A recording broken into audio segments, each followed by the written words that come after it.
السلام علیکم دوستان عزیز، خداوند حفظتون کنه. خواهش میکنم همین ویدیو را پهن کنیم. صورتایی که میبینی قربانوف مسلینجون که تولدش 97 در طرف نگینسکی اوبلاست.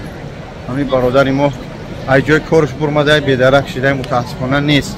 اگه از ما خواهش کردن گرچند در سفریم در خانه خدا حرکت میکنیم در اینجا با قدر امکان با یک برادر یک خواهر که در حقیقت نیاز دارن همچنین فرزند گم کردن این شوخی نداره، این بازی نیست. دوستان عزیز خواهش میکنم گپ زیادی ننویسه.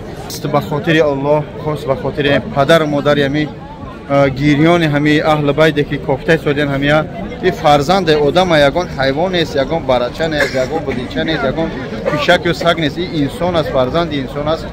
گم شدگی التماس هم ویدیو را لایک کامنت را به خاطر این لایک کامنت شما کار نمیکنم. من همونجا در خونه خودم دادم زیارتم، هم نوار چی میشه پهن میشه فی سبیل الله. ویدیو را پاک کنیم. من میام مینوت دیگه زیادش نمیکنم.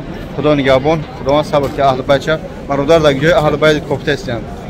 حرکت با اهل بیت زمینه نام رو کشته باشن. خدا نگهدار. گو هر چی میگه هم قطع میگم که حسبنا الله و نعم الوکیل. خداوند من بسنده است. یعنی که هر چی میکنیم به خاطر خدا به خاطر ملت میکنیم. همچنین آدم بسیار بخشش مشکل میشوه. ما حرکت میکنیم که هیچ کار گوش نکرده با کمک کنیم. خدا نگهدار.